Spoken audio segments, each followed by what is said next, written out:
Tere tulemast podcasti Ettevõtlik mina. Meie tänaseks külaliseks on Liisi Parker. Me räägime Liisiga oma podcasti saate pidamisest, sest Liisil on ka väga tore ja kõnekas podcasti saade.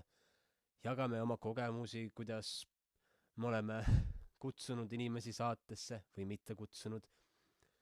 Räägime suhkruvabast elust, toitumisest ja oma standardite seadmisest. Ja lõpus jõuame rõõmu ja õnnelikkuse teemadeni. Liisi on korraldamas Tenerifel rõõmu retriiti. Et kui sul on kõrini süngast Eesti kliimast, siis soovitan väga minna ja osaleda. Et leiad altkirjeldusest Liisi podcasti ja retriidi, et loe, mine, osale. Ja kui sa soovid saada informatsiooni, kuidas paremini tegeleda oma väikese ettevõttega, siis meil on grupp Ettevõtlik mina Telegrammis, mis on täiesti tasuta. Aga head kuulamist. Aga hakkame siis pihta. Kuskilt poole pealt, on ju? Jah, kuskilt poole pealt. Jaa. Nii, aga räägi oma sellest podcastist. Et mida sa sellega teed, kaua sa oled seda teinud ja kuidas sul läheb sellega? Minul on selline podcast, mille nimi on Julgus valida muutust. Ja selle podcasti sünnilugu on see, et ma hakkasin mingi hetk märkama inimeste lugusid, mida räägitakse kuskil väikses ringis, kellegi sünnipäeval, pisikeses sõpruskonnas ja mind on alati köitnud inspiratsioon ja lood, lugude rääkimine, lugude kuulamine. Ja ma nagu mõistsin ühel hetkel, et need lood on nii inspireerivad, kuidas inimesed on midagi üles ehitanud, midagi läbi elanud ja need ei jõua nagu kaugemale nendest väikestest ringidest ja kõik lood ei tahagi ja kõik inimesed ei tahagi jõuda kaugemale.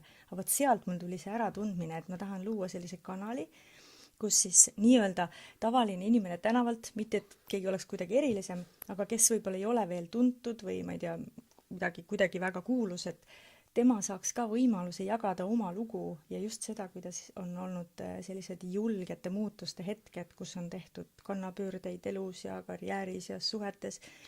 Ja võt see mul tuli selline sisemine kutse, et kui ma hakkasin podcasti tegema 1,5 aastat tagasi, mul ei olnud üldse teema see, et kes seda kuulab, kas seda keegi kuulab, kuhu see läheb. Täiesti lihtsalt oli see kutse teha. Ja ma sain kuskil aasta hiljem, kuskil kui mul oli siuke 20 episoodi purgis, vaat siis ma sain aru, et mul tuli see ambitsioon. Et ma teen head asja, mitte mina, aga koos külalistega, et me teeme ägedat asja, et ma tahan, et see jõuab nagu kaugemale. Ja siis ma hakkasin rohkem mõtlema selle peale, et kuidas saada rohkem kuulajaid ja nii. Kui ma vaatan sinu kanalit, siis sul on YouTube'is väga palju jälgijaid versus minu podcast on ja, mitte et seda peaks võrdlema, aga mul on kusagil vist 300 neid, kes on subscribe inud ja saadete kuulatavus, ma ei tea, kuidas sulle tundub, kui palju see on külalisega seotud? Mina näen, et on. See on minu meelest 100%, et ma tegin testi, ma tõmbasin omale paar podcasti osa alla, mida on kõige rohkem kuulatud, vaadatud ja panin oma teise kanalisse, kus oli 30 jälgijat ja unustasin ära, paar nädalat hiljem vaatan, mul oli tekkinud 40 jälgijat juurde ja ühte videot oli vaadatud 3000 korda ja et siis ma vaatasin, et see on täiesti seotud selle persooniga. Külalisega on ja. Et seda ma tean ka, et mul on oma fännid, kes kuulavadki minu podcasti kõiki episoode, sellepärast et nendele meeldib see, kuidas ma seda teen ja kõik. Aga külaliste puhul jah, et kui kuulatavuse juurde tulla, siis mul on episoode, mille kuulatavus on 300, see võib-olla aasta otsa üleval olnud, ja on episoode, kus on üle 2000. Et see on nii nagu selline, see on äge tripp olnud. Ma jagasin seda aasta lõpu saates, mis egotripp mul tekkis sellega. Et tekkis täiesti see koht, et mis mõttes nagu, et kui inimesed ütlevad, et see neile meeldib ja nad jagavad hea meele, miks nad ei subscribe'i? Et täiesti selline, nagu saad aru, see on siuke ego koht on ja mingi osa minust tahab saada seda pai, et ma teen mingi jube hästi midagi. Ja ma nägin seda ja siis ma sain sellest lahti lasta. Et tegelikult see ei ole oluline. Aga mul on hea meel igaühe üle, keda mingi episood saab inspireerida. Sest tulles tagasi sinna, miks see minu miks oli, miks ma hakkasin seda tegema. kui ma seda endale nagu meeles hoian, siis mul on täielik kergus sellega, kui palju mind kuulatakse, kuidas mul läheb, nagu sa küsid. Aga kuidas mul läheb väga hästi, sest ma jätkuvalt väga naudin kõike seda. Naudin seda, mida sina tegid siin minu elutoas, panid kõik need asjad üles, juhtmed, värgid, särgid on ja siis ma naudin seda. Vahest on niimoodi, et vaata salvestad ja inimene räägib ja siis saad aru, et see vestlus on nii äge ja siis lähed ise jumala käima, mingi issuku äge sisu siia tuleb. Ja siis ma naudin seda, kui ma editin, kuigi ma ei armasta tehnoloogiast poolt väga. Õnneks mul on abikaasa, kes nagu aitab vahest mingitest kohtadest üle. Et seda editimist ma väga ei naudi, aga ma naudin seda, mis sealt tuleb. Ja siis ma naudin seda launchi, kui see saab avalikuks, kuidas ma teen neid riile ja nagu, et selles on nagu hästi palju sellist rõõmu. See on nii põnev, et ma mainin seda oma kanali subscribereid, et tegelikult ma eelmise aasta alguses peale nii-öelda pusisin selle kanali kallal ja tegin ingliskeelseid videosid, millega ma kasvatasin kanali suurust. Ja siis mul tuli üks hetk taipamine, et ma tahaksin teha podcasti. Tegelikult ma olin 10 aastat käis see tuksus. Aga ma mõtlesin kogu aeg, et ma ei viitsi teha, et Eestis, et mulle meeldib asju teha suurelt. Et mõtlesin, et Eestis, ma ei taha teha Eestis, et liiga väike publik. Ja siis käis lõpuks see klõks läbi, et tegin omale mentorgrupi, et Hääle Alkeemia kool. Et siis selle nimi vahepeal muutus paar korda, et nüüd ta on jõudnud Kõne Alkeemia koolini. Ja siis ma sain aru, et aga see, kes käib selle nagu kooli läbi, tema saab tulla podcasti, et see on tema nagu see peaproov, kas ta on olnud tubli õpilane või tegelikult kas ta sees valib olla julge ja rääkida oma enda asjast, oma elust ja siis ka see nimi, et ettevõtlik mina, et me kõik võtame asju ette ja ettevõtlus on seotud, vähem minu pildis oli seotud selliste ärikatega. Ja siis ma hakkasin seda asja uurima just see, et nagu ego lasin lahti, et mina nägin ettevõtlust ühest küljest ja sain aru, et aga on nii palju inimesi, kes iga päev võtavad mingeid asju ette, ületavad iseennast või teevad oma elustiilist töö ja see kõik on põnev ja vajab kuulamist. See on täiega sarnane koht, miks minu podcast alguse sai. Ma ei mõelnud ettevõtluse peale, aga üks lugu, mis mind tohutult inspireeris, oli see, ja kusjuures ma ei tea, kes see naine on ja ma ei ole siiamaani, mul ei ole olnud võimalust talle öelda seda, milliseks inspiratsiooniks ta oli. Aga ma tegin 2 teise coachiga koos siin piirkonnas sellist enesekindlama naise sündmuste sarja, kus me saime siis aasta jooksul päriselt kokku, tegime seal erinevaid enesearengu mingid toredaid asju, harjutusi ja mänge ja vaatasime teemadesse sisse. Ja seal oli üks naine, kes oli loonud korduvkasutavate mähkmete brändi, mis oli jõudnud kuskile Euroopa turgudele. Ja ta ise oli hästi malbe, tagasihoidlik, vaikse häälega rääkis sellest, et mul muidu on selline asi ka. Ja vaat see oli see nagu, et mis mõttes nagu, miks ma ei tea sellest midagi. Et vaata, kui lahe, tegelikult me oleme suht sarnase koha pealt nagu ära tundnud selle podcasti tegemise koha inspiratsioon. Ja kohtab hästi ägedaid inimesi ja elu läheb huvitavaks. Kui ma kutsun inimesi saatesse, et ma pole tegelikult inimene, kes nii väga tahab kedagi kutsuda või võtta ühendust, et keegi ütleb mulle ei, siis süda valutab. Et just kutsusin ühte inimest ja siis ta ütles, et ei, ta ei maksa stuudio rendi eest. Siis ma olin nagu, et nii väga oleks tahtnud teda saatesse, aga ma tegin endale ka lubaduse, et kui ma teen seda saadet, siis ma ei maksa sellele peale. Et siis ma mõtlesin ka reklaamid välja niimoodi, et ta ikkagi hoiaks nagu mind püsti.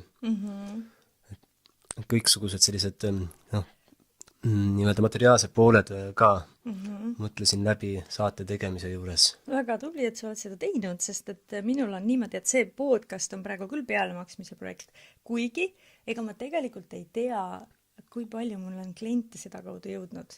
Et kui tuleb üks coachingu klient, kes ostab näiteks 6 korra paketi, siis see on juba umbes siuke poole aasta väljaminekut podcasti tegemisele kindlasti ära katnud. Aga see sama koht, et ma ei teinud seda nagu ettevõtlusena, vaid ma alustasin oma ettevõtet 1,5 aastat tagasi, siis mitte veel coach'ina, vaid turundajana ja see oli mõeldud nagu minu turundusmiksi üks osa. Et selle kaudu, kui inimesed vaatavad mu podcasti, võib-olla see lingib sinu selle häälekooliga ka, et inimesed saavad nagu minuga tuttavaks, saavad teada, kuidas ma olen, milline on see energia, milline on see ruum ja siis sealt kaudu saavad ju tegelikult juba siis kasutada ka mingeid teenuseid, kui nad ära tunnevad. Ja inimene, kes vaatab sind 7 tundi, siis ta tunneb, et sa oled täiesti oma inimene, nagu sõber ja et osad inimesed, keda ma olen niimoodi vaadanud ja näen neid lõpuks, siis on, ma olen sind alati tean, mis ta mõtleb, sellepärast et ta on olnud nii-öelda pildis. Et see on väga hea turundus nüüd. Ja ma ütlen, et ja ma lasen sellel minna oma tempos ja nüüd, kui ma see egotripi läbi tegin, siis praegu on täielik kergus. Ja ma lasin lahti ka sellest, et mul eelmine aasta kuidagi oli see, et 2 saadet peab kuus tulema. Ja siis vahest oli vaata niimoodi, et ongi, et inimesed ei saa kohe tulla või mõni vastagi kohe ja siis mul sain aru, et mul tekkisid mingid sellised pingekohad, et oota nüüd 2 nädalat on möödas, mul peaks see saade välja tulema, et kus see siis on? Et tulla ka läbi sellest, et ma ei hakkaks tegema mingi jõuga või kuidagi pushima, et nüüd on vaja, mingi kuupäev kukub, versus see, et täna on mul niimoodi, et kui mul tuleb inspiratsioon, ma näen kedagi või tuleb lihtsalt meelde, nii, teda ma tahan, siis ma kirjutan, tavaliselt ma teen video ja kui sealt ei tule vastust, siis mul on sellega täielik rahu, sellepärast, et ma tean, et kui see saade tahab sündida, siis see sünnib täpselt siis, kui on õige aeg. Mul on praegu päris mitu sellist ägedad, just meesterahvad on niimoodi, kes on nagu jätnud soiku selle vestluse, et hakkame juba kuupäeva leppima, ja siis jääb. Ja ma vaatan ja mõtlen, et mul ei ole vaja teda taga ajada, sest kui see saade tahab tulla, siis ükskord ta tuleb niikuinii ja see loob mega palju kergust. Ja jälle seda, et ma saaks rõõmuga teha. Midagi ei ole nagu kaalul, kui näiteks tuleb ainult 1 saade kuus. Mõni kuu tuleb võib-olla 3. Ja, ma avastasin ka täpselt seda asja just eelmine nädal oli selline, et muidu ma olen teinud põhimõtteliselt iga nädal saate, kui ma alustasin ja eelmine nädal ei teinud saadet, et mitmel põhjusel. Ja ma mõtlesin, kus peaks saate tegema, siis ma mõtlesin, ma teen enda videosid, et ma panen nii-öelda enda videosid selle podcasti nime all ülesse, kus ma räägin enda mõtteid vahepeal. Ja siis sain aru, et et niimoodi saab ka läheneda, sest mind inspireeris üks hetk tegema üks Soome nii-öelda avaliku elu tegelane Jari Sarasvuo, kes oli 90-ndatel tegeles juba coach imisega Soomes. Ja tal on podcast. Ma mõtlesin, äge, tal on podcast, siis otsisin üles selle ja igas osas tema üksinda räägib seal. Siis ma olin, et sa võid üksi ka rääkida ju. Et meil käib üks, ma arvan, et ta on meil ühine tuttav, käib meil külas, siis ta räägib, et ta tahaks oma podcasti alustada. Ma usun, et ta varsti alustab ka. Ja. Tervitused sulle, kui sa kuulad. et on täpselt see, et tal on nii palju rääkida, et ta täidab need saated nagu oma selle niimoodi iseloomuga ära. Ja mina tegin ka hiljuti esimese sooloepisoodi ja minul on ka oluline see, et ma saaksin oma mõtteid jagada ja mitte mõtteid, võtaks selle rause kiriks kohe tagasi, tegelikult oma kogemust.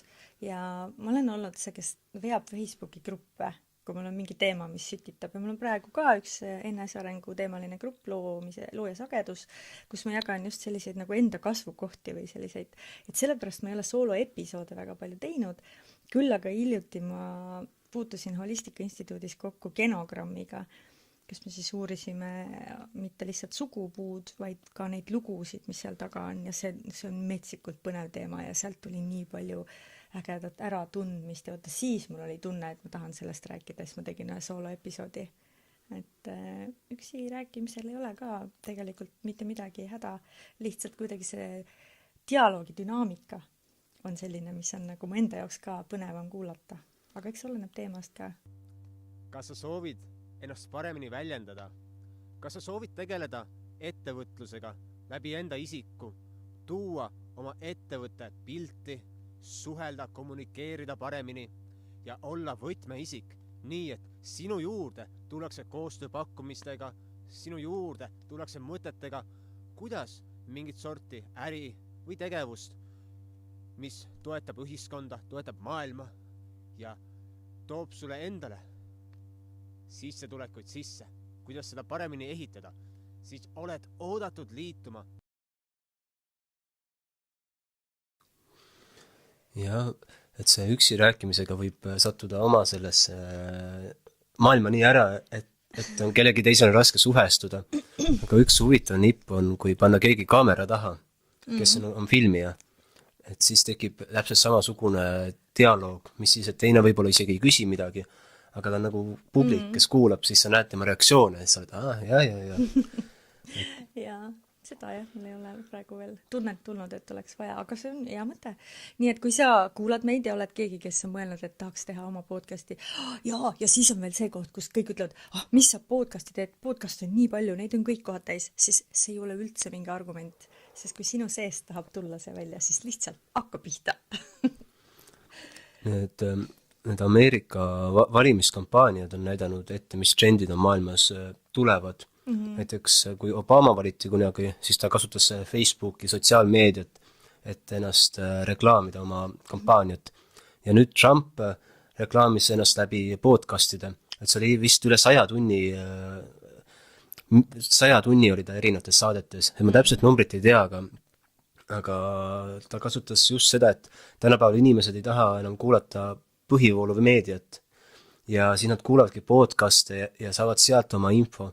Et see on täpselt see indikaator, et podcaste pole palju, vaid ta on uus meedia. Täiesti nõus. Ja need on ju kõik erinevad jälle, sõltub saatejuhist, sõltub teemast. Et jaa, ägedat asja teeme, ma ei tea, mina väga naudin. jah, et need mingi Eestis on need lehed ka, tehes mingi Eesti podcastide ja ongi jube palju podcaste, vaatad seal sirvid, osad toimivad, osad on ära surnud. Et oled sa kutsunud ennast kellegi saatesse, et ma kutsusin ennast sinu saatesse korra, aga ei jõudnud veel. Aga oled sa ise kutsunud niimoodi ennast? Mitte vist niimoodi, las ma mõtlen, ma olen mõnes podcastis käinud, mind on soovitatud, aga ise niimoodi ei ole, et ma sõnadega oleks seda teinud.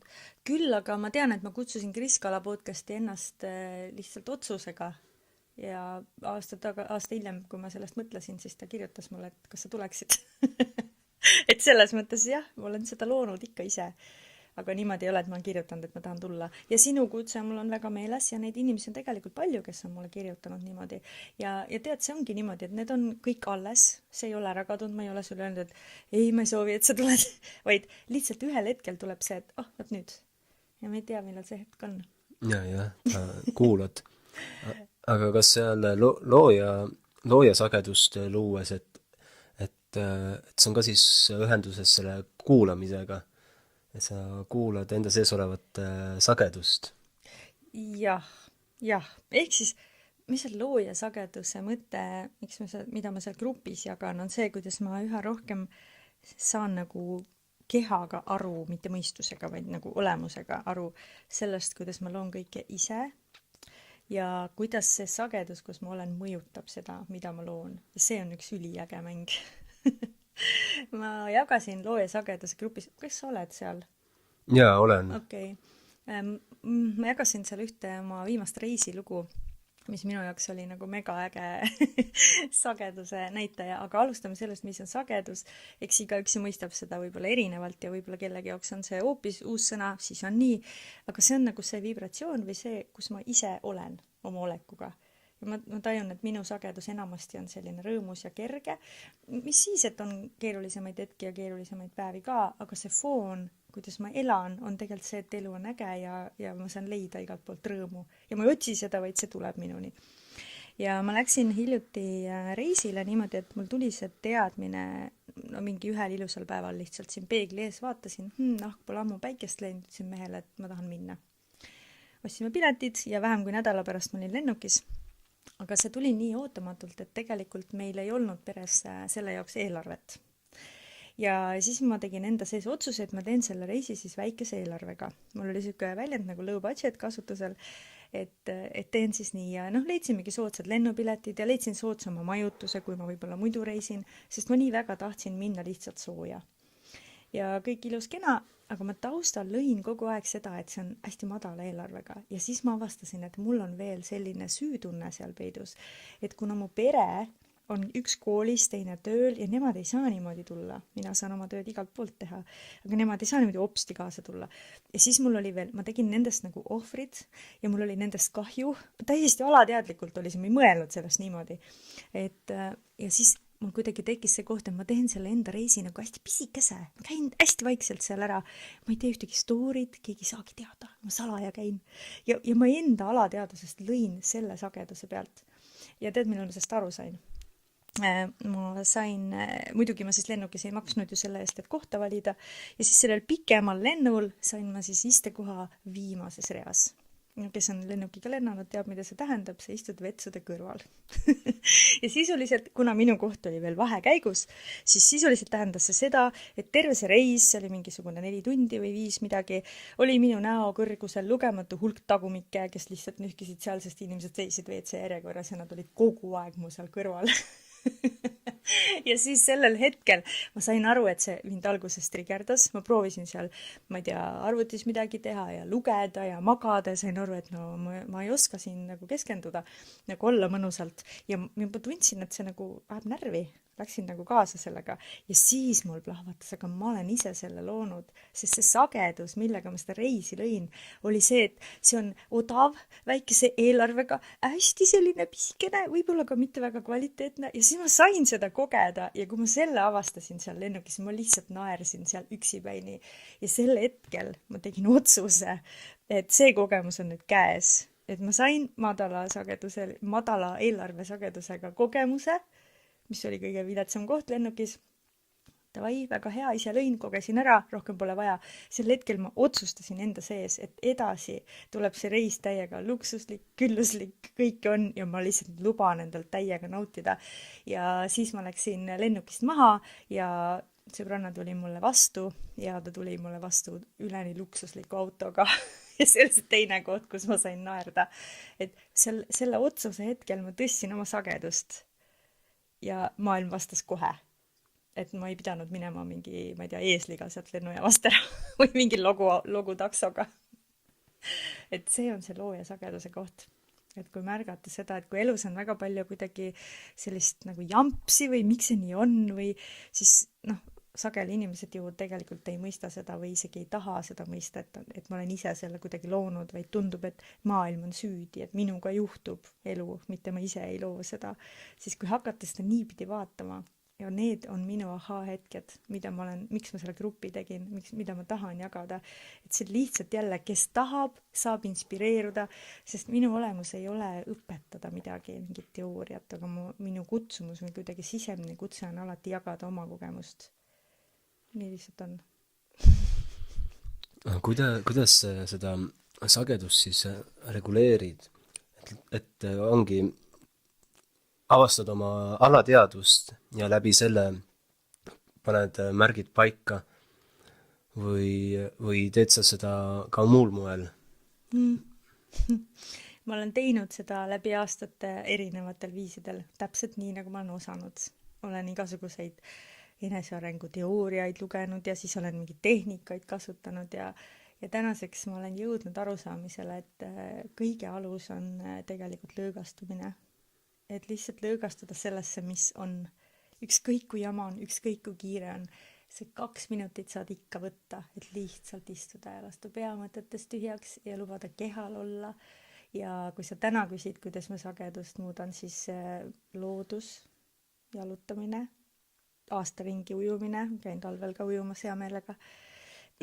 Ehk siis need on minu asjad, aga kuidas nüüd igaüks saab oma sagedust tõsta, siis leida need asjad, mida tehes sa päriselt kõige rohkem saad lõõgastuda ja rõõmu tunda, lihtsalt olemisest rõõmu tunda. See on päris huvitav, sest ma tean, mõnedele inimestel tuleb kohe vastuväiteid, et... Ja muidugi, ja kui sul on, siis muidugi. Ma mõtlen, kas mul on, et mul endal nagu ei tule need vastuväiteid, aga ma tean inimesi, kellel näiteks lapsed on kogu selle aja kukil ja et kuidas nad siis toime tulevad sellise kohaga, et saaksid olla. eks väikeste lastega ongi teistmoodi. Esiteks ma tahan seda öelda, et keegi ei pea uskuma ühtegi minu sõna. Mul ei ole kunagi ambitsiooni öelda kellelegi, kuidas ta peab elama või mis on õige või mis on vale, sest ma ise näen, et õiget ja vale tegelikult ei ole. Lastega on muidugi olukord teistsugune, aga alati võimalus. Lapsel, sageli on 2 vanemat siiski. Saab omavahel kokku leppida, et kuule, et täna oled siin, ma käin kas või pool tundi jalutan. Kui ei ole, on vanavanemad, kui ei ole, on sõbrad. No mingi võimaluse ikka tegelikult leiab. Aga need lood, mida inimesed siis endale räägivad, et ma ei saa, on mõnes mõttes nagu hea vabandus ka, et mitte sealt mugavustsoonist välja tulla. See on täiega paradoks, sest kui sul on kiire ja lapsed ajavad hulluks ja töö ajab hulluks ja kõik keeb üle ja siis mis mõttes see on mugavustsoon? Aga see on selles mõttes mugavustsoon, et see on see, kus ollakse harjunud olema. Ja hakata midagi tegema teisiti, see võib olla vahest väga suur väljakutse. Ja mugavustsoon on väga, väga huvitav, jah. Et me järgmine nädal lähme nädalaks ajaks Saaremaale ja lähme ühtede sõprade juurde, et nemad nagu kutsusid ja siis teeme neile privaatse helide retriidi, et õpetame kongi mängimist ja helisid ja samal ajal lähme kogu perega, et lapsed on kaasas ja siis mul sees on selline takistus, et me lähme, et see otsus on tehtud, aga sees on see, et kuidas me nagu logistiliselt toimime seal. Et see on selline nii-öelda mugavustsoon, eks ju. Ei taha lasta minna mingit väga huvitavat kogemust omandama, sellepärast, et tahaks nagu selles oma mullis olla, nii nagu harjunud iga päeva elama. Ja sellega ei ole mitte midagi valesti. See on ju alati otsuse koht. Ja täiesti vabalt võid ju mitte minna ja olla seal oma kodus ja kui see teeb sind õnnelikuks ja rõõmsaks, siis on ju sellega kõik väga hästi. Nii et, jaa.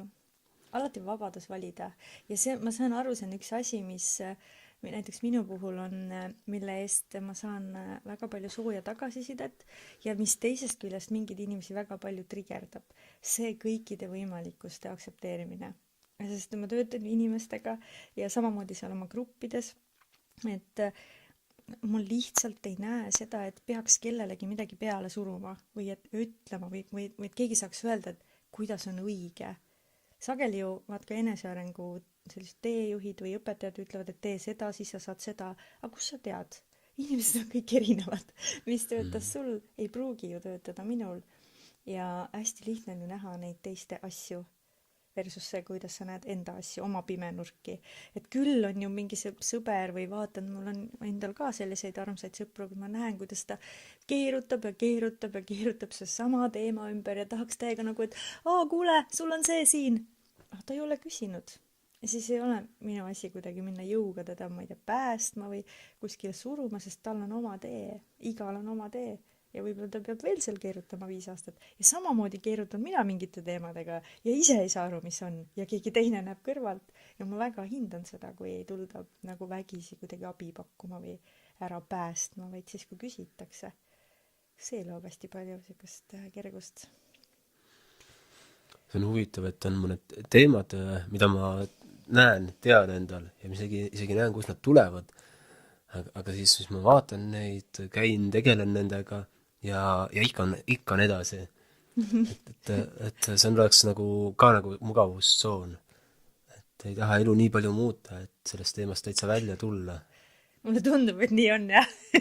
Või tea, kuidas sinul, vaata, sul on sinu kogemus.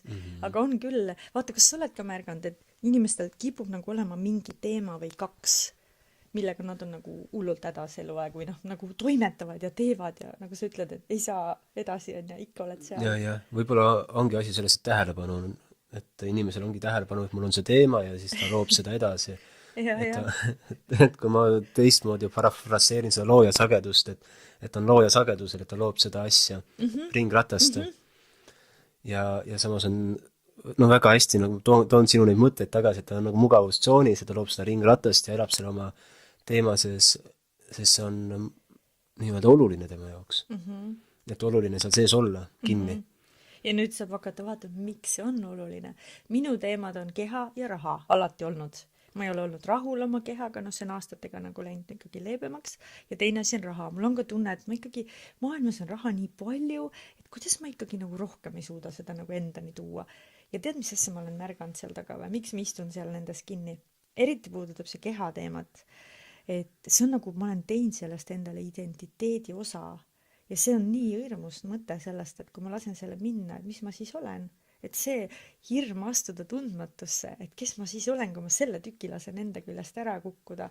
Kui ma olen aastaid olnud see naine, kui sa seltskonnas hakkad rääkima teiste naistega, varem või hiljem tuleb jutuks kehakaal, vorm, jälle ma räägin, oi, kuidas mul ikka ükski asi ei tööta, ei saa ikka paremaks. Siis niimoodi ma praegu näen, see ajab naerma.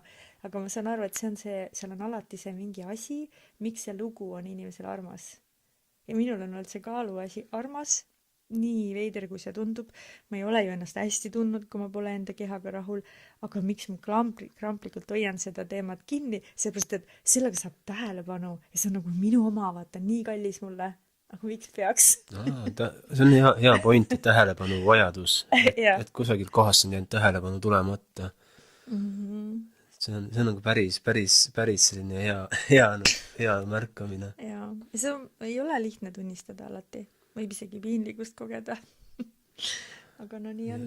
Et mingi 1,5 aastat tagasi hakkasin tegema Facebookis gruppi söö 50% rohkem värsket ja hakkasin katsetama seda e-äri, et internetiäri teha. Ja siis ma tegin selle gruppi, ajasin ta hästi suureks ja siis müüsin toitumise koolitusi ja siis mul jõudis see identiteedi koht kohale, et aga ma ei taha identifitseerida ennast inimesena, kes sööb teatud moel. Ja siis ma lähen restorani ja siis keegi vaatab, et ma ei tee seda. Vau, kus sa jõudsid sellega? No siis ma paningi selle asja pausile ja hakkasin edasi arendama neid koolitusi. Ma sain aru, et see on jumala äge asi teha internetis koolitusi, aga lihtsalt võtta teine teema, et mis on endal oluline. Tead, siit tuleb 2 olulist asja. Üks on see, et kui sa teed või õpetad, vaata tihti on ka enesearengu õpetajad või koolitajad ja kuulad ja saad aru, et mingi kala on. Et mul nagu ei maandu see või ma nagu ei usu teda. See on kõik loogiline, mis ta räägib, aga ei usu. Ja ma olen leidnud selle sealt tagant, et see on see, et need inimesed ei ole minu tunnetuses autentsed, ehk nad ei ela seda, mida nad õpetavad. Ja see läheb natuke sinna ka, on. Ja ma naersin sellepärast, et mul on täiesti samasugune kogemus. Ja see vist juhtub kui niisugust asja teha.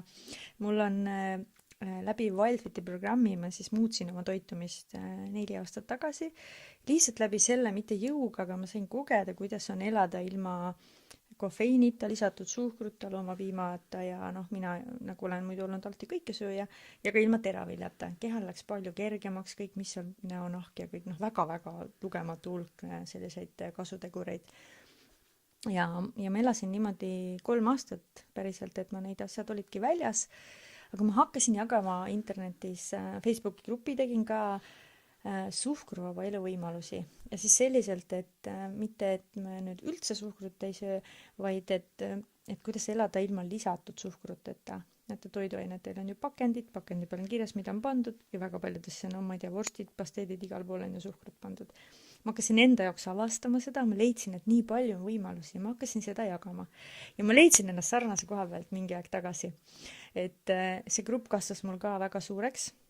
Seal on täna kuskil 4000 inimest ja ma hakkasin samamoodi märkama, et kui mul vahest tuli tunne, et tegelikult ma praegu tahaks valida midagi, kus on, ma isegi ei tea, tundub, et seal näiteks restoranis sama asi on ja alati seal ei saa kindel olla, et ei ole seda suhkrut pandud on ja ma reaalselt nagu märkasin, et ma umbes vaatan, et kas keegi näeb, et ma seda söön. Ja sellel hetkel ma sain ka aru, et ma olen teinud sellest endale kuldse puuri. Ja tead, mis ma tahangi teha ühe laivi seal, sest ma ei ole tegelikult update'i teinud selle osas, et ma praegu ikkagi valin mingid tooteid juba suhkruga ka. Ja see on minu kogemus ja niimoodi on hästi minu jaoks.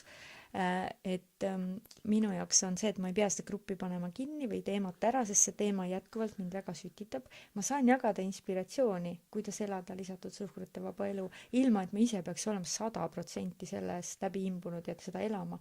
Aga ma saan seda teha siis, kui ma olen aus ja seal grupis ka sellest rääkida. Et ma ise enam ei vali elada 100% ilma lisatud suhkruteta, mul on teised teemad seal taga, mul on lihtsalt suhe toiduga vaja paika saada, emotsionaalne söömine ja kõik ja siis see on see teekond. aga kui ma olen aus, siis on see okei. aga kui ma olen see, kes teeb seda gruppi ja siis umbes ütleb seal veel teistele, et nii see retsept siia ei sobi, sest siin on lisatud suhkrut ja ise kühveldan nurga taga suhkrut, no siis on see vaata, tekib see vastuolu koht, et siis ei ole enam puhas tegemine, et mind on hästi saatnud tegelikult terve elu see, et ma ütlesin vaata, et ma tunnen nagu kutset või seda sisemist soovi jagada oma kogemust inspiratsiooniks, aga see on mu jaoks väga oluline olnud, et ma tahan teha seda alati puhta koha pealt. Et seal ei oleks seda, et ütlen ühte ja teen teist. jah. Eile ma laadisin ühte videot üles, kus ma tegin tuuri siinsamas Laulasmaa kandis ja filmisin maju ja käisin seal spa kohvikus ja siis see treiler hakkab pihta sellega, et ma nagu filmin kohvi ja koogikest. Ja siis mul ajus tuli välja korra, et oota, et ma küsisin endalt, mis oota? Ei midagi. et ma olin mingit sorti elustiili promonud, et kus ei ole kohve, kooke. Aga siis ma sain aru, et aga ma ju elan seda elustiili mitte 100% ja ma olen seda väljendanud ka, et ma teen asju praegu teistmoodi. Et mul praegu toimub sarvede maha jooksmine, sest ma ei saanud pikka aega tarbida paljusid asju ja siis ma hakkasin jooma kangen vette ja siis ma järsku avastasin wow, et ma saan nagu, ma võin juua mingi tassi kohvi ja siis ma joon liitri vett peale ja mu keha nagu ei hakka imelikke asju tegema. Et see on pikem story, et miks keha teeb mingeid asju ja kus see tuleb, et jah, ja need on ka erinevad jälle alused on ja miks keegi valib üldse toituda teatud viisil, kui valib, et sina ütlesid, et su keha tegi mingeid asju on ja mina olen näiteks, minul on hästi suur kingitus siin elus kaasa antud, ma olen hästi terve alati olnud. Näiteks praegu ka mul ei ole siukest asja nagu nohu või nagu tavaliselt inimesed on ikka talvel mingi korra haiged, no ma olen terve alati, ma tean seda, et ma olen ja ma võin istuda nohu tatistava inimese kõrval ja mina ei korja neid asju külge. See on väga suur kingitus ja aga teisest küljest mu keha ei reageeri ka asjadele, mis võib-olla ei ole talle kõige paremad, näiteks seesama loomapiim on ja mul ei olnud laktoositalumatust, pole kunagi olnud. Aga mida ma tajusin, kui ma näiteks piimatooted välja jätsin, oli see, et enne seda mul oli nohu. Kadusid ära igasugused nohud, sest see piim on kõik seotud nagu limatekkega, mingid, ma ei tea, punnivinid ja kõik need asjad on sageli piimaga seotud. Isegi kui see piim on laktoosivaba, piim on ikka piim. et nagu sellised asjad, vaata, ja terve keha on väga äge kingitus, aga teisest küljest, kui ta on selline tugev ja ta ei näita välja, siis me saame salaja nagu nii palju kahju teha, et sööd eluaeg kõik ja ütled, no mis mul viga, ma olen ju täitsa terve. Siis võib-olla seal mingi kõrgemas vanuses hakkavad mingid asjad üles ütlema, siis on nagu saad aru, et mis sa teinud oled endale. Et suhkruvaba elul on mega palju benefite või neid boonuseid, ma tean seda enda pealt. Mul oli lapsest saati uskumus, et mul on kehvad hambad. Mu ema ütles niimoodi, et temal on viletsad hambad olnud ja et sinul on minu kehvad hambad. Ja nagu ikka lastena ma võtsin selle omaks ja tõsiselt täiskasvanuna iga kord, kui ma käisin üle aasta hambaarsti juures, alati oli vaja mingi auk või 2 või 3 ära parandada. Ja siis kuidagi tuli pikem vahe ja selleks ajaks, kui ma olin elanud siis lisatud suhkrute vaba elu 3 aastat, ma läksin hambaarsti juurde, ma tahtsin panna implantaadi, mis ammu oli ootel ja küsin arsti käest, et aga muidu auke ka on või? Siis ütleb, ma vaatan uuesti. Siis vaatab, ütleb, ei ole. Ja siis tead, sel hetkel mul tuli pisar silma. Vaat siis ma sain aru, mida ma olen endale teinud. Et kõik need aastad, see, kui praegu tuleb ka konanaad peale, kui palju, vaata, kui sa valid mingil moel toituda, siis mis sa kuuled teiste inimeste käest? No minu kogemus on see, et mis see üks komm sulle ikka teeb? No mis sa ennast piirad? No võta ikka. Siis ma tegelikult ei taha. Ma ei hoidnud ennast need 3 aastat tahtejõuga eemal. Vaid läbi selle imelise Wildfiti programmi ma sain lihtsalt enda kogemuse, kuidas on ilma olla ja ma valisin niimoodi edasi minna. Ja sel hetkel seal hambaarsti toolis ma sain aru, et kõik see, kuidas ma olen lihtsalt kindlameelselt tulnud läbi, sest see on minu otsus olnud, ükskõik mida teised ütlevad, kuidas see on ennast ära tasunud, et mul ei ole ühtegi hambaauku. Inimesed, kellel on eluaeg terved hambad, tõenäoliselt ei mõista seda, aga minu jaoks oli see nagu et ma kindlasti jään selle juurde, et ma ikkagi ma tahan valida elada nii, et ma ei tarbi seda lisatud suhkrut, sest mille jaoks? Saame magustada tatlitega, nii palju looduslikke asju. Aga täna ma ei taha enam seda joont niimoodi tõmmata, et kui keegi pakub mulle ja ma tegelikult mõtlen, et ma võtan, aga ma võtan teise koha pealt, teadliku koha pealt, ma tean, et see on suhkur, ma söön selle praegu ära ja ma panen tähele, mismoodi mu keha sellele reageerib.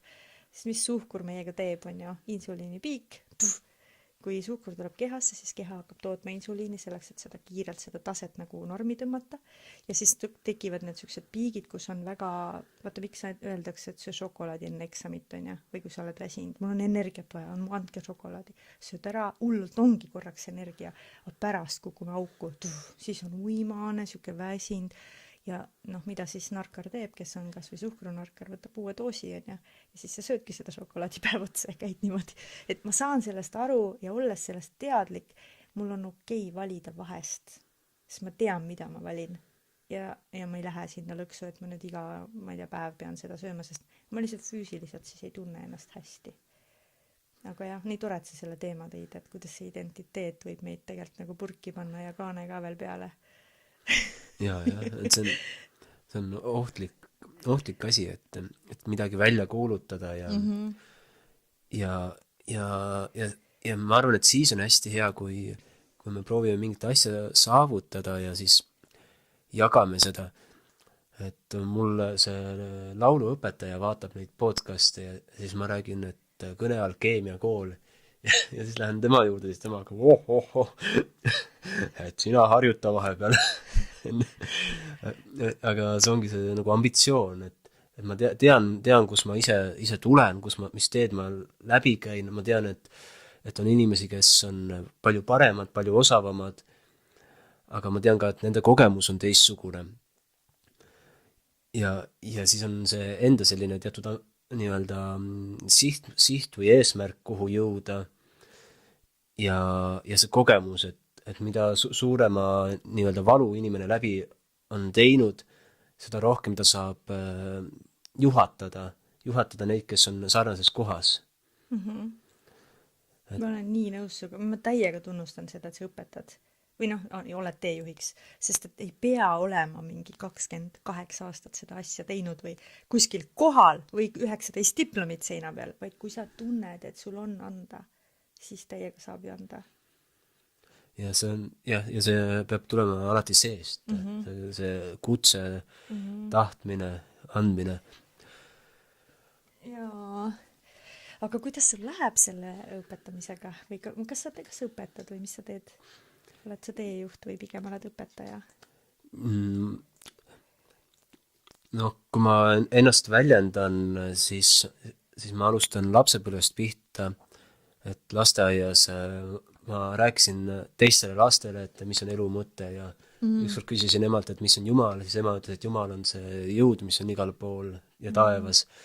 Siis hakkasin lastele rääkima, mis see on. Et see on nagu minu iseloomu osa, et ma olen õpetaja tüüpi, kellel on vaja rääkida asju välja, mis ta nagu kogeb, kuuleb, näeb ja neid kokku panna. Vägev. Ehk siis mõnes mõttes ma olen õpetaja, õpetan, aga samas ma olen ka teejuht, et ma aitan pigem hoida järjepidevust. Et tee iga päev neid harjutusi. Ja siis kui ma kellegi räägin seda, siis mulle endal on ka, et okei, tee ka siis täna enda harjutused ära. Väga lihtne asi. Või siis tulebki teooriat, räägingi teooriat, et sellised asjad, et kui niimoodi teha, et juhtub niimoodi ja kõige parem teooria praktikasse panemine on jällegi mingite harjutuste tegemine. Et jälgida oma rutiini. Tore, et sa selle oled ära tundnud. Minul on ka hästi tore kogemus olnud selle avaliku esinemise ja lugude rääkimisega. Ma väga armastan lugusid kuulata ja rääkida ka. Ja mul on olnud rõõm ja au 2 korda läbida selline intensiivne avaliku esinemise koolitus nagu Eric Edmitsi Speaking Academy. Esimesel aastal ma tegin selle läbi siis osalejana ja sel aastal mul oli au olla seal tiimiliige, kõrvalt näha, kuidas teised selle läbi teevad. Ja see on selline, vaata saab ju õppida mitut moodi on, et sina vist teed üks pikemaid teekondi, et harjutad ja teed on ja siis see on selline 5-päevane siukene mega intensiivne nagu sihuke bootcamp, kus sa oledki, inimesed on ühes koos 5 päeva lihtsalt ja millega seal tegeletakse, tegelikult ei ole üldse mingi harjutamine, vaid tegelikult see puhas enesearengu tripp, sügavuti mineku tripp ja mõte on selles, et sina tead seda kindlasti hästi, et see, kui me oleme inimeste ees nagu esinejana, et see ei oleks esinemine, vaid me oleks lihtsalt nendena, kes me oleme. Ja seal koolitusel nagu lihtsalt on võimalus astuda läbi oma nendest plokkidest, mis on seal igast erinevad hirmud, mida on kuskil lapsena öeldud, et selle 5. päeva lõpuks on tavaliselt üks siis selline nagu ongi nagu esinemise kõneõhtu, kus on siis inimesed saavad laval, suurel laval astuda üles, siis versus esimene päev, siis need inimesed ja mina ise ka olin täiesti teine, nagu päriselt saavad ühenduse selle enda autentsusega. Ja sealt edasi tuleb siis see, kellel on vaja seal, ma ei tea, kõne harjutada või aeglasemini või kiiremalt rääkida või fookust, mis iganes on ja, aga just see selline, et see koht, et mis hirmud meil on selle avaliku esinemise või üldse iseendana nähtaval olemise taga, see on ikka täitsa pöörane. Nagu paljudel lapsest peale on ju. Öeldi, et ära sina küll laula jumala eest mitte kunagi enam elus. Mulle öeldi nüüd ja nüüd ma oskan väga hästi laulda. Mulle kohe meeldib ise laulda. Ja ma tean, et ma laulan ilusasti. Ma tean, et mu naine laulab palju paremini kui mina, et mul on probleeme mingite viiside õppimisega. Aga ma olen teinud selle töö ära, et õppinud laulma ja saan nagu saate järgi laulda ja nägin, et see on võimalik. Aga lapsena öeldi, et ära tee ja et kool ja muud asjad annavad selliseid kingitusi kaasa. Ja seega, mida Erik kasutab alati see nagu näide, et kui sa vaatad mingit 2-aastast last, näiteks, ma ei tea, seal samas lennukis on ja kas tal on probleeme eneseväljendusega? Kui tal midagi ei meeldi, ta lihtsalt annab sellest valju häälselt kõigile teada, aga sealt hakkavad tulema need kaaned nii-öelda täiskasvanud, siin ei karjuta, sa ära nii valjusti räägi ja sedasi tegelikult me kuidagi paneme selle kaane peale, et jällegi mina, kes ma päriselt näen, et kõik inimesed on ühtemoodi potentsiaalikad, siis ma siiralt usun sellesse, et igaüks võib laval esineda, laulda, mida iganes, joonistada, mida seostatakse mingi andega, kui me päriselt ise seda tahame. No kõik ei tahagi, siis ei olegi vaja. Selle teemaga jõuame sinna kohta, et kui ma teen seda kõne asja, siis tuleb jälle see surve peale, nagu enne rääkisime, et sellest toitumisest ja niimoodi. Et ma kohe nagu kardan seda, et tuleb kutse, et keegi kutsub mind mitme tuhande inimese ette kõnelema. Sellepärast, et ma ise õpetan kõnelemist ja esinemist, aga siis minna väga suure publiku ette, et ma ei tea, et see on nagu minu selline nii-öelda, et ma kardan seda, et ma kukun läbi sellepärast, et ma õpetan seda. Et selline nii-öelda psühholoogiline asi tekib jälle nagu sellise tegevusega. Aga mis see kõige hullem asi on, mis võib juhtuda seal laval sinuga, kui sa lähedki 2000 inimese ette näiteks? Hakkan kokutama. Et see on esimene mõte, mis mul pähe tuleb. Kas on miski, mis on sulle omane või sa lihtsalt kuskilt oled selle mõtte võtnud? Ma ei tea, praegu tuli esimese asjana. Sa ei ole kunagi kokutanud? Otseselt mitte. Vaata, kui huvitav on see alateadus on ja ta pillub igasugu palle sulle, et sa ikka kardaks ennast tagasi. Ja see on täitsa äge koht tegelikult, kuhu võib minna ja kui sa tahad, siis võid sinna ise sügavamale vaadata, aga mis siis juhtub? Hakkan kokutama. Aga mis siis sellest on? Punastan ja siis teised naeravad ja siis sa saad aru, kuhu see läheb, kui jabur tegelikult see mingil hetkel sa võid näha, kui jabur see on, mida sa, kuhu see läheb, on ju. Aga see on väga inimlik ja väga arusaadav, et me kardame, sest et see hirm tahab meid hoida lihtsalt seal jälle mugavustsoonis, et me ellu jääks, meid ei loobitaks munadega surnuks. Ja, et sellega mul tulebki meelde, et seal põhikooli lõpus keskkoolis oli selline asi, et öeldi, et Simo ära punasta. Siis ma hakkasin kohe punastama. Ja siis seda tehti nagu julmalt, et lapsed on julmad, et neil ja siis ma nagu, ja kestis mitu aastat veel. Ja siis juhtuski niimoodi, et lõpuks ma läksin kas bussi peale, niimoodi ma hakkasin punastama lihtsalt, et inimesed vaatasin kusagil ringi, hakkasin punastama, sest see läks nii sisse. Ja siis oli kooliteater või mitte isegi kooliteater, et tegime ühe sõbraga kooli vabalavale improviseeritud etenduse. Et üks päev tegime proovi, mõtlesime välja, kuidas see välja näeb, teine päev läksime lavale ja koolisaali mahtus äkki 500-600 noort ja siis lähen lavale, lihtsalt käib, Simo, ära punasta, hüütakse. Aga laval olles ma ei tajunud seda. Laval olles oli täiesti teistsugune energia. Et ma hoopis tegin oma seda rolli, täitsin seda, mis oli ette nähtud ja tegin seda hästi. Aga mis mulle jäi sisse pärast see tunne, et need tegelased, kes seal nagu karjusid ja niimoodi, et nemad hoopis juhtisid tähelepanu selle asja pointilt või sisult ära, et selle nagu sõnum ei jõudnud korralikult publikuni kohale, sest oli lihtsalt nähti seda minu isiksust, mitte seda rolli, mida ma üritasin edasi anda. Et oli nagu, väike pettumus sees, et see roll ise ei suutnud ennast nagu avada või näidata publikule piisavalt hästi. Et publik ikkagi tajus seda rolli kandjat. Ja see ongi teistsugune olukord. Esiteks koolis me oleme ju väga noored ja seal ei olegi seda enesekindlust ja veel seda elutarkust ka. Et praegu ma mõtlen, et selles olukorras, kui seal oleks võib-olla tänane teadlikkus, oleks võinud näiteks saanud minna lavale ja esimese lausena öelda, et ma tean küll, et te arvate, et ma hakkasin kohe punastama. Ehk siis võtta nendel relvad käest ära ja siis minna edasi. Aga see on see, mis tuleb täiskasvanuna, et koolis ongi, me olemegi hästi haavatavad ja need asjad jäävad meile ja lähevad sisse. Aga samas see kogemus millegi jaoks oli vajalik. Juba näiteks see, et sul on see lugu, mida rääkida. See on ju väga võimas lugu, kui sa räägid seda kellelegi, kes hakkab alles selle sealt kestast välja tulema, et julgeda oma näoga kuskil olla.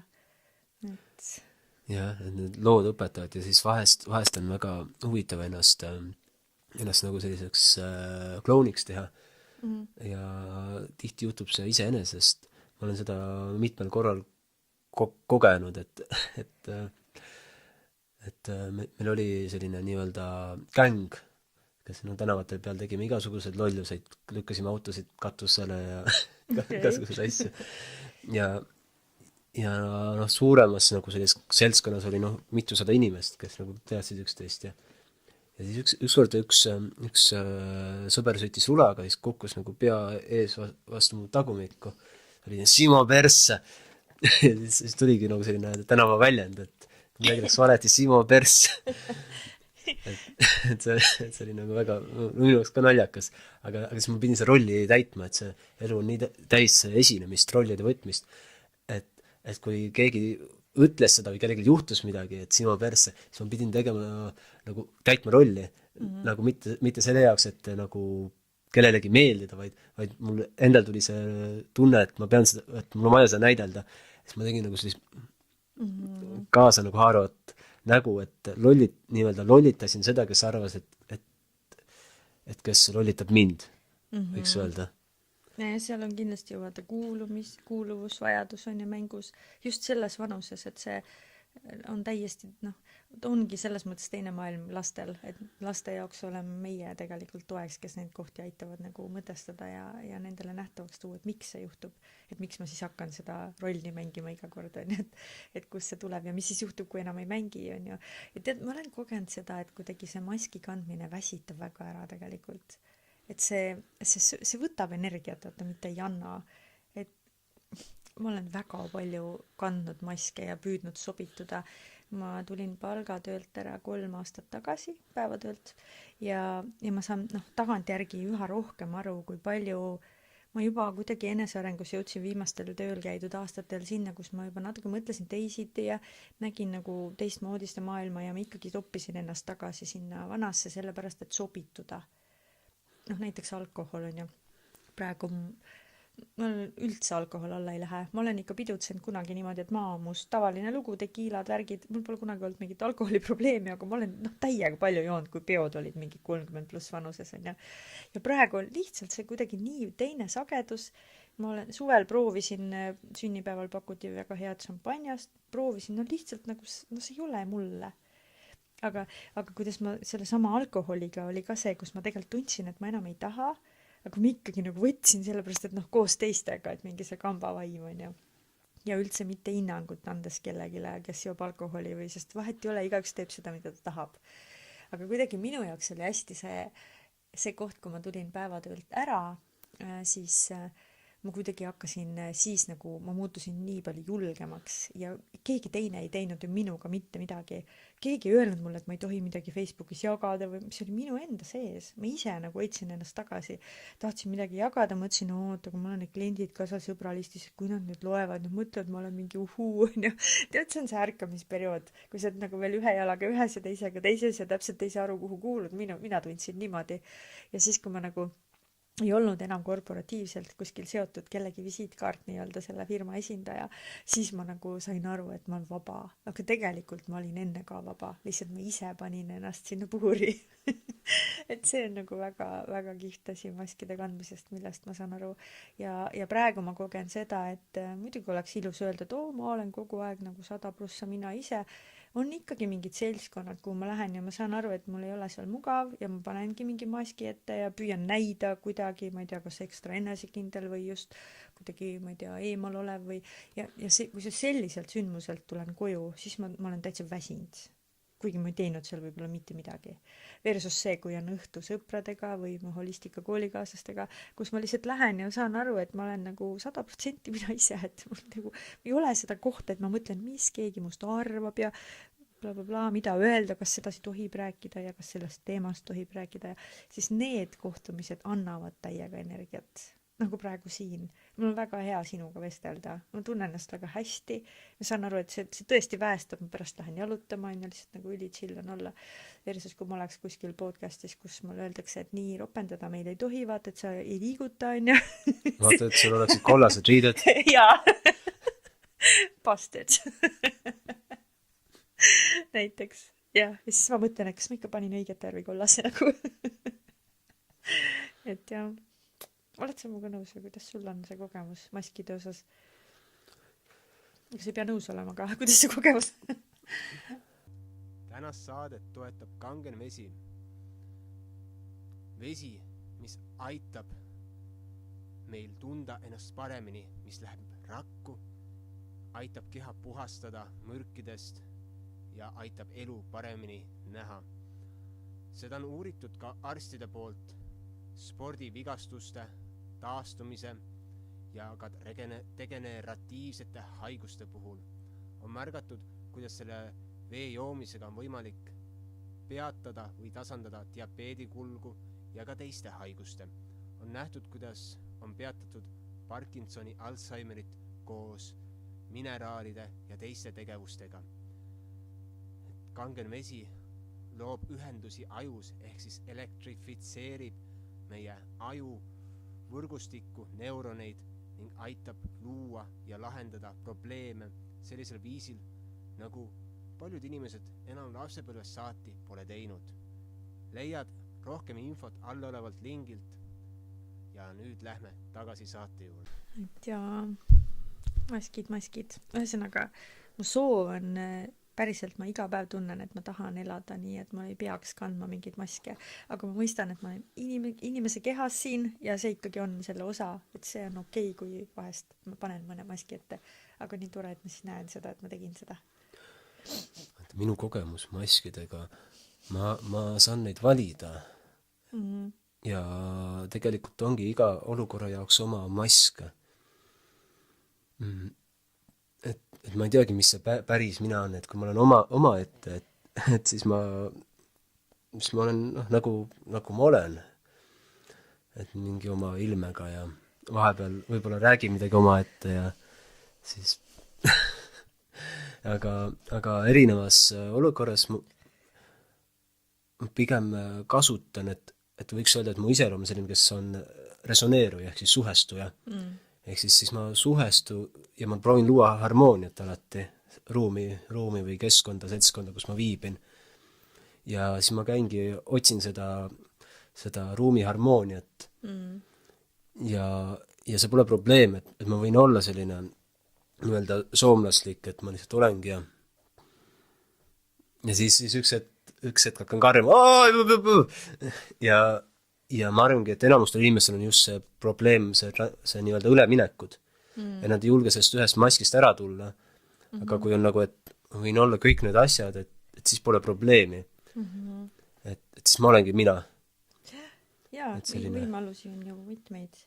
Ma täna tunnen jah, see, kui ma ka loon ruumi, kas coaching ruumi või meditatsioonirännakuid või teen mingid, kus on rohkem inimesi, siis täna mul on see koht, et ma lähen lihtsalt päriselt, ma lihtsalt olen kohal. Või siis kuidagi ei olegi, jah, ma hakkasin mõtlema, et jah, siis ei ole enam vaja seda rolli. Ma lihtsalt olen kohal minu endana. Aga jah, siin on väga palju võimalusi ja jällegi ma jõuan tagasi sinna, et vali see, mis teeb sind rõõmsaks. Jah, täpselt nii. Et kui neid uurida neid rolle, mis meil elus on, siis nad kõik nõuavad omamoodi lähenemist, et ja kõik on eri osad meie nii-öelda mitmetahulisest isiksusest. Ma olen hästi suur Shakespeare'i fänn, et ma olen tema neid näidendeid palju läbi töötanud, vaadanud, kõiki ma kahjuks laval ei ole näinud ja mind just inspireerib, et kui ma mõtlen näiteks mõne tegelaskuju sealt, mis on kirjutatud, siis tal tekibki kohe iseloom, oma motivatsioonid ja ta on nagu mänguasi. Ja siis, kui ma võtan vahest mingisuguse versiooni sellest iseendast Simost, kes käib ringi, siis mul on erinevates olukordades motivatsioonid, näiteks ma ei tea, muuseumisse minnes, siis ma olen nagu muuseumikülastaja, kes tahab informatsiooni ammutada ja kes nagu on mõtlik ja uudishimulik ja siis ma ei tea, lastega koos ma olen lihtsalt lollakas ja et see kõik on nagu osa minust. Jaa, just. Me oleme ju inimesed ja meil on kõik need emotsioonid ja võime seda väljendada, nii et jaa. Aga kuidas see välja näeb, et see rõõm tahab nii-öelda purgist välja pääseda ja siis ta lendab lennukiga kaugele maale, ma saan aru. See on nii tore küsimus. Seesama reis, kus ma seal lennukis seda low budgeti kogemust sain ja mida ma siis pärast muutsin külluslikuks ja vägevaks, on ja siis vaat ma sain aru, miks ma pidin sinna Tenerifele minema. Selles mõttes pidin, et keegi ei sündinud mind, aga mu seest tuli see äratundmine, et nüüd. Ja seda enam, et mul ei olnud ju palju raha selle jaoks ja mul ei olnud mingit suurt plaani seal ja mõtlesin, ma lähen lihtsalt sooja. Aga see lõi selle, et ma sain nagu mingi uue taseme ühenduse enda sisemise rõõmuga. Ja mul on eluaeg sellele ligipääs olnud. Ma alguses ütlesin ka, et pigem mu foon on selline, et elu on äge ja isegi kui madalamaid kohti, siis ma tulen sealt välja ja ikka on äge, õpin sellest. Aga kuidagi ma olin ikkagi siin natuke ära mandunud selle talve vaibis, et pimedus on minu jaoks kõige nagu keerulisem taluda. Et okei, külm ja lumikub, täna on väga ilus väljas, on ja lumi tuli maha, aga see pimedus, et päevad on nii lühikesed ja see, ma lasen enda meeleolul sellest mõjutada, ma saan ise aru ja nii on ja suvel ma olen nagu kuidagi veel rõõmsam. Ja siis, kui ma läksin nädalaks sooja sinna Tenerifele, siis ma sain aru, et tegelikult see rõõm on ju kogu aeg ju minu sees olnud, on ju. Ja minu jaoks oli tol hetkel see väike aktivatsioon, see reis, see päike, see soe ja see, et ma läksin Tenerifele podcasti tegema. Sest mul oli ühe oma sõbrannaga Kairega räägitud, ma kutsusin teda suvel podcasti, ta elab Tenerifel juba 5 aastat ja just tol hetkel, kui ma kutsusin, ta lendas ära ja me ei jõudnud salvestada. Ja siis me nagu kuidagi pool naljaga jäin niimoodi õhku, et ma tulen siis sulle külla, et teeme seal. vot siis ma mõtlesingi, et okei, ma tahan sooja, aga mul on üks nagu päris asi, tõsine asi ka seal, et ma olen ikka teinud nagu tööd, on ju, et teen oma podcasti. Salvestasime ja meil on nii huvitav ühendus Kairega, et me oleme olnud tegelikult aastaid ühenduses läbi online'i. Me oleme olnud erinevates mingites enesearengu gruppides koos ja kuskil jälle mingitel kursustel ja asjadel, aga me olime ühe korra ainult kohtunud päriselus. Aga energia kuidagi hästi sarnane ja siis me salvestasime seal podcasti ja see jutt nagu läks sealt ja lingid ja äratundmine nagu, et me oleme nii ühesugusel sagedusel, nagu meid mõlemaid juhib see rõõm, selline uudishimu elu suhtes ja nagu see keris ja siis me seal tegime veel mingeid asju koos ja kui ühel päeval Kaire ütles, et kuuled või, me olime rääkinud rõõmust, teeme rõõmuretriidi siin ja siis mul oli kohe nagu terve keha ütles jaa ja see on tegelikult minu elus, ma võin öelda küll, et esimene kogemus, kus ma tunnen, et ma olen osa loomisest, et see retriit tahab sündida ja ma olen lihtsalt nii-öelda nagu tööriist, kes paneb, nagu laseb sellel sündida. Me ei tea, palju sinna tuleb inimesi nagu üldse sellised ja see ei tundu nagu oluline, et kui ma varasemalt olen mingid sündmusi loonud, siis on seal taga ikkagi see, et meil on mingi eelarve nii, meil peab tulema nii palju osalejaid, see maksab nii palju, meil on oma kulud, kõik see selline, see on oluline, sest see on ikkagi olemas siin 3D maailmas on ja meil on väljaminekud sellega seoses, aga see ei tõmba mind nagu sealt välja, et me teeme seda rõõmuga. Nii et ja me kutsume päriselt nüüd eestlasi, nüüd on siis selline koht, kus ma saan selle siin välja öelda, et 29. märts kuni 5. aprill toimub Tenerife lõunaosas selline rõõmuretriit. Me oleme broneerinud meile imelise villa ja seal ongi Kaire Vakker, kes on Human Designi ideejuht. Doterra õlide maailmas hästi tuttav, ta on ühesõnaga selle maailmaga hästi tuttav, mina olen natuke vähem olnud ja mina siis oma meditatsioonide, hommikuste teetseremooniatega ja me panime kokku sellise nädalase võimaluse, kuhu inimesed saavad tulla ja lihtsalt lõõgastuda seal soojas päikses, et saada ühendust oma sisemise rõõmuga. Ja tead, mul on enda kogemus ja ma näen ka nii seda, et rõõmu saab ju ka erinevate tehnikatega esile kutsuda. Ma ei tea, hüppame, mängime, laseme sisemise lapse välja, teeme seda harjutust. See on nagu siuke korraks, käid kuskil, ma ei tea, õhtul ära mingisuguses ringis ja tuled, või on hea tunne, hommikul on jälle nagu see on läinud. Siis ma sain ise selle kogemuse seal soojas, et kui ma lihtsalt puhkasin ja lõõgastusin seal, siis saab päriselt tulla see sisemine ühendus. Ja see ei kao ära enam. See on nagu vinge. See reisist on varsti 6 aega möödas, mul on nagu siiamaani see säde nagu ja ma arvan, et see jääbki, et ma tegin mingi level upi seal ja selle pärast me kutsume inimesi sinna ja see saab olema üks igavesti äge selline lihtsalt sooja nautimine ja ka sügav töö endaga. Et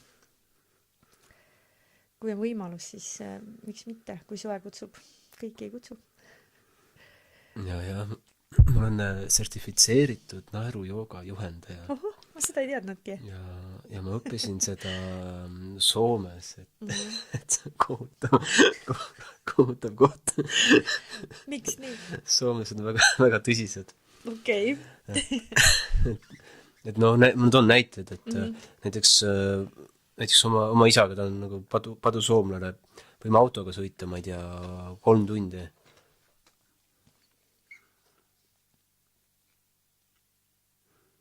Siis tund läheb mööda, siis keegi ütleb midagi, teine on. Ja see võtabki kokku sellise soomlaste sellise iseloomu.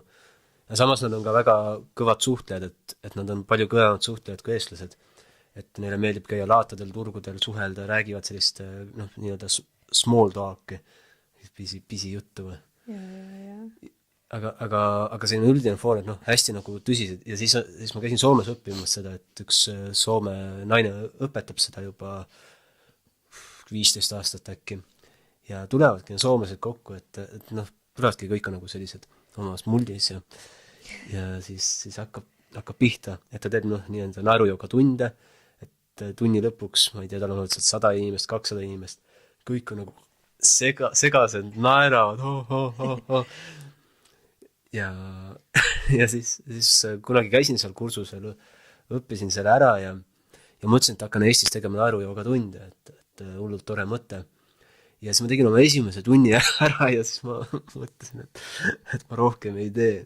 sellepärast, et inimesed, kes tulid sinna kohale, et me tegime neid harjutusi, et ma ei tea, naeru-muru-niiduk ja et jõudsime 2 harjutust ära teha ja siis nad hakkasid üksteisega mängima kasse. Mau, olid maas aelised ja siis ma vaatasin kõrvalt, et ma ei oska neid sealt seisundist välja tuua, et see läks ja siis nad olidki seal mingi 1,5 tundi äkki, mängisid kasse ja mängisid helikausse vahepeal, mau. Ma ei tea, kui ma kuulan seda lugu, mulle tundub, et sa tegid midagi väga vägevat nende jaoks, et sa lõid selle ruumi, kus nad said oma emotsioonid nagu välja lasta. See on nii huvitav koht, vaata, millest meile räägitakse palju.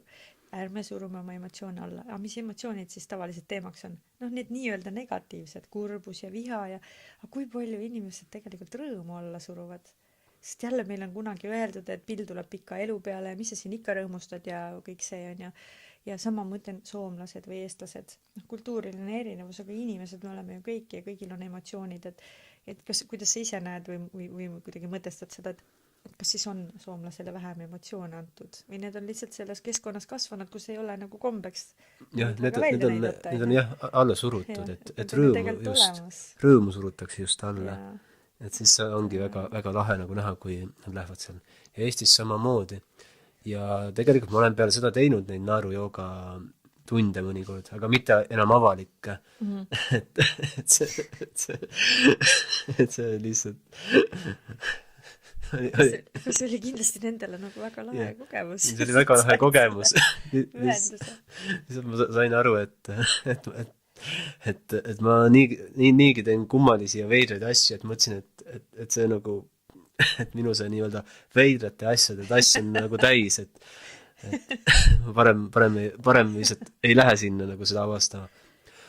Aga nüüd oligi, see sügis oli üks meeste retriit, mida me tegime kus sõbraga või ma aitasin, nagu olin seal nagu nii-öelda tugiisik või. Ja siis ka, et algus tuleb kokku mingi palju meid oli 10 tükki.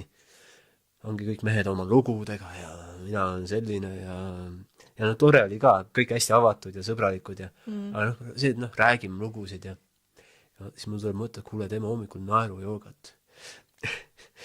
ja siis mingid karvased mehed rullivad ennast üksteise üle ja kõik naeravad nagu väiksed poisid ja toimib. Jah, et see toimib. Ma ei tea, mis on naerujooga ja selle vahe, mis kogemus mul on. Ma olen kogenud selliseid, Eestis on ju ka veel ägedaid tegijad, kes teevadki suuremalt ka siuksed, alasel ringis nagu alguses hakkad nagu käsu peale naerma, on ja. Et nüüd tee mingi ha-ha ja he-he ja siis see läheb naeruks nagu, et ma ei tea, kas on sama asi, mida sina teed. Mida ma olen kogenud on jällegi see minu enda allasurutus on olnud seal, et mul ei ole mugav seda vastu võtta, et nagu nii-öelda käsu peale, et keegi ütleb nii, nüüd naerad, on ja. Aga ma ei taha praegu. Tuleb mingi selline vastupanu. Et see on ka see, miks me oma retriidil ei tee selliseid asju, et nüüd teeme praktikat ja vaat siit nüüd hakkame seda rõõmu kuidagi välja kiskuma su seest, vaid kuidagi just läheb see lõõgastus, et me oleme ja siis saab see ise tulla, et kedagi ei sunnita midagi tegema. Aga samas need töötavad need asjad, sest päriselt, kui sa teed seal mingi ha-ha, he-he ja veel teistega koos, see lõpuks ajabki naerma. Et ma saan aru, et see toimib küll. Ja seal on 2 sellist nagu aspekti, et see oleneb juhendajast, et juhendaja see iseloomust, kuidas ta kuidagi tõmbab, et jah, et aju ei tee vahet, et kui ta hakkab, kas on päris naer või mitte. Ja on naerumeditatsioonid olemas, et ta hakkadki ha-ha-ha-ha ja siis hakkad lõpuks naerad kõhki veedasin. Et kui ma korra tulin, siis see lähebki nagu käest ära. ja sellega on selline asi, et kui on nagu juhendaja, kes on natuke nagu tekitabki nagu sellist nagu usaldamatust ja niimoodi uues inimeses, siis ongi natuke raskem. Aga kui on näiteks nagu juhendaja, näiteks minu enda kogemused on kõik korraga, ma olen kellelgi kusagil teinud neid tunde, ongi see, et inimesed juba minu selles seltskonnas, nad nagu lähevad nii segi ära, et seal nagu ei jõua hakata teesklemagi. Ma ei jõua neile öelda, et hakkame tegema seda. Juba läheb käest ära. see on see ruumi loomine, on ju, mida sa ütled, et see tegelikult ju loob, ma ei tea, mida sa teed ja kas sa teed ja kuidas, aga sa hakkad ju seda ruumi looma, või noh, mina vähemalt hakkan juba siis seda retriiti me juba loome sel hetkel, kui meil tuleb see mõte üldse, see meile maandub. Ja see, kui me selle välja paneme ja teeme reklaami, me ei tea veel, kes tuleb, aga see ruum juba loob ennast. Et mulle kuidagi tundub, et see võib samamoodi toimida, et tegelikult sa juba energeetiliselt lood selle sideme niimoodi, et inimesed juba tulevad, et nad on juba kuskil seal spiraalis sees. ja, See on vägev. et see niimoodi toimibki. Et jah, et kui ma ruume teen, siis ma väga palju ei kuluta aega koha peal ettevalmistusele. Et see on nagu juba otsustatud, tehtud, ma tulen kohale ja see asi juhtub.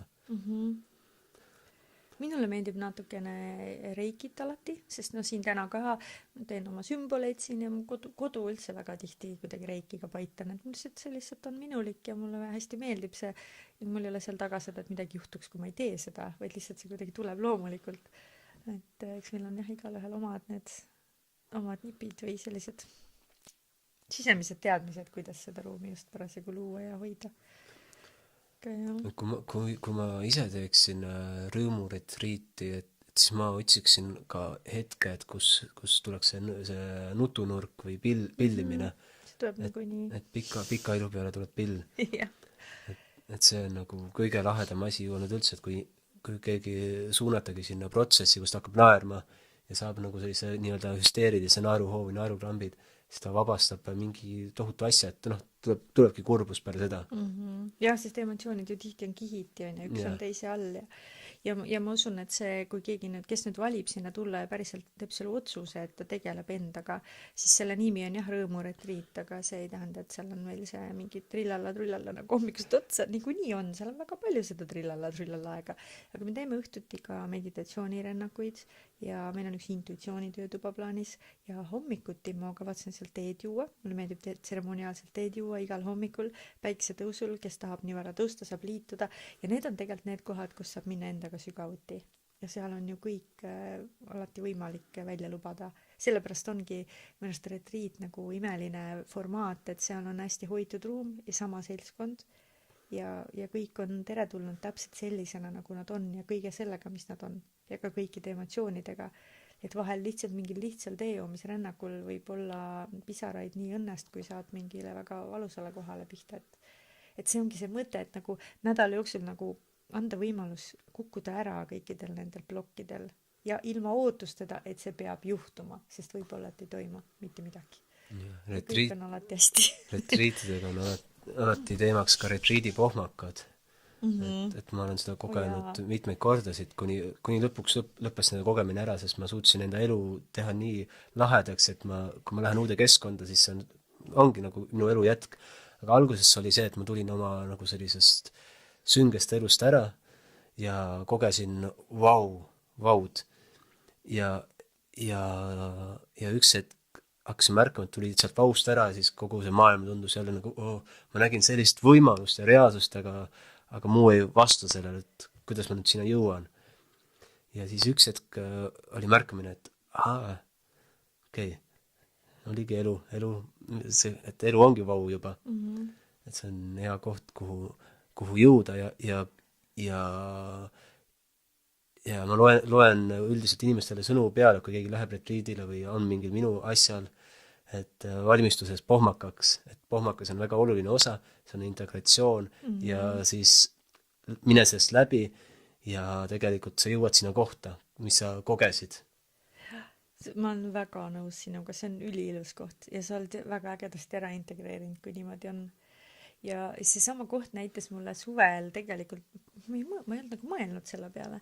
Me olime holistikutega suvelaagris ja keegi ütles seal viimasel päeval, et nüüd siis tagasi, et ikka öeldakse mingi back to reality või tagasi nüüd sinna igapäevaellu ja seal vist ka, kas keegi luges sõnu peal või kuidagi tuletas meelde, et püüdke siis ikka hoida ja mõista, et oma seda vibratsiooni ja mõista, et see elu seal ongi teistsugune ja siis ma kuulan ja mõtlen, aga mul ei ole.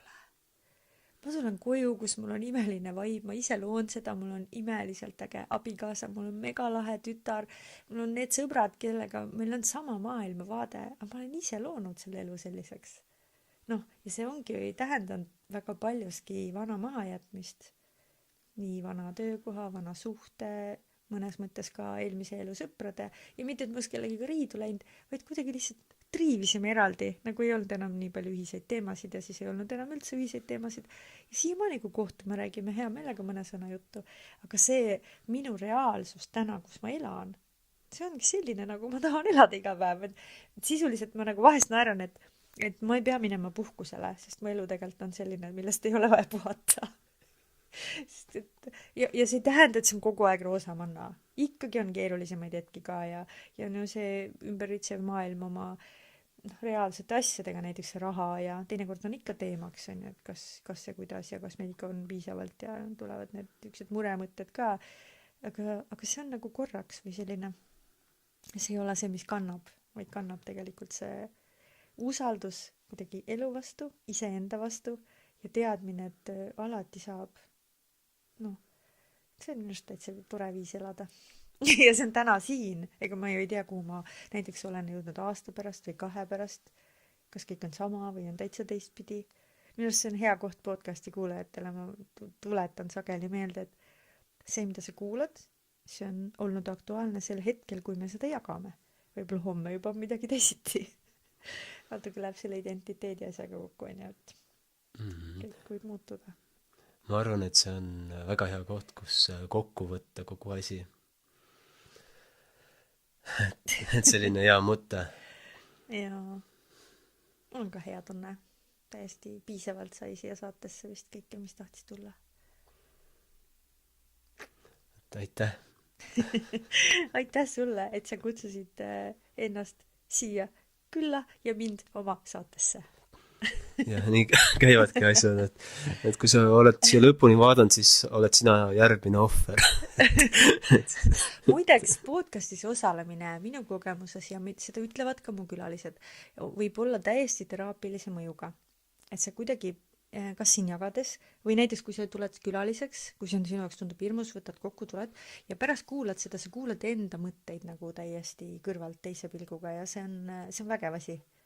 Et juba sellepärast tasub tulla podcasti külaliseks. Jah, või see vestlus praegu, et ma avasin väga palju kihte endas. Et need asjad, mis sa räägid, peegeldad, siis ma vaatan, mul on ka niimoodi. Mul on sarnane see, kui ma oleksin seda varem vaadanud sealt kohast. See avab väga palju. Jaa, nii et igal juhul, kui sa seal kõhkled, siis tule või tule. Jah, kutsu ennast saatesse. Et nagu kuulsid, et me oleme mõlemad ennast nii-öelda sihtinud mingitesse saadetesse ja nii see käibki. Ja nii, et imelist elu loomist. Jah, kõike head. Aitäh!